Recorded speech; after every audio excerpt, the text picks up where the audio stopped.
Había una vez un ser llamado Yokoi que vivía en una pequeña aldea sobre las costas japonesas. Era una criatura extraña y aterradora, con una piel verde oscuro y ojos rojos brillantes. Nadie sabía realmente de dónde había venido, pero todos temían su presencia.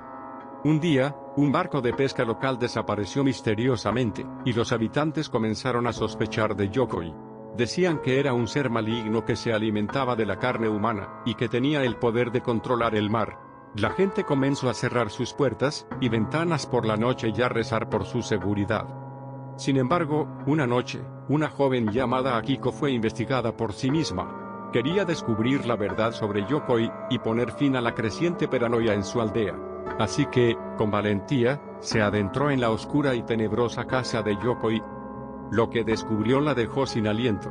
Yokoi no era un ser maligno, sino un espíritu solitario y triste que había sido condenado a vivir en esa forma aterradora. Había sido abandonado por su amada y, desde entonces, su alma había estado atrapada en esa forma.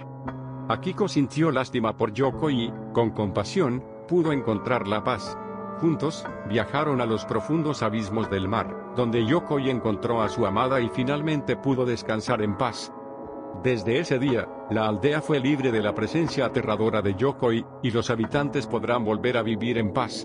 Pero aún no hoy, en las noches tormentosas, se dice que se puede oír el llanto de Yokoi en el mar, recordando su triste historia.